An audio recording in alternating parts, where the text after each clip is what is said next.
Now we found the generators that we're gonna buy. They're not in the correct area, so now they found it.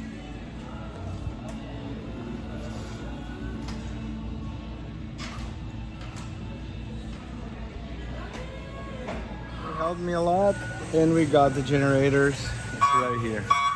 We're gonna try this one, Ryobi, 4,000 watts or 4 kilowatts, because it's enough for at least 2 small AC units and few light bulbs. That's what I hope, because it's like 1500 watts, a small split, like 7-8 BTUs. So if in case of an emergency we can run at least 2 of those units, or if the weather here is always good, we can at least keep the water pump and essentials like charging phones, but this one can fit 2 small sets of appliances. So it's still an inverter, which means it gives you clean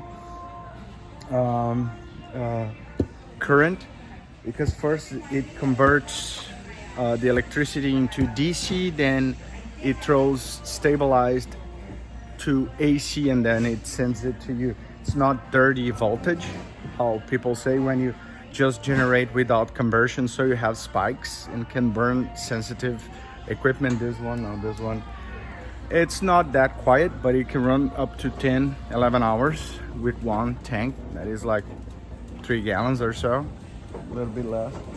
It doesn't have all the Bluetooth thing, but we need raw power, right, Alan? So here we go. Debating on this one, so we need 2, because each one can lift 3 tons, and our container has around 8. We're gonna lift half of it, so I don't know if I go for this one that is like not floor level, or this one that I'm gonna show you. Home Depot has everything. I love it. And the people here help a lot. They try to be extremely professional and available, even if they're super busy all the time. And this one is floor level, you see, so it's easier to put underneath.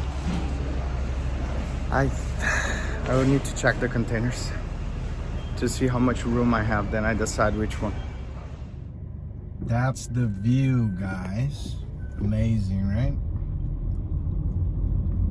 Woo, child.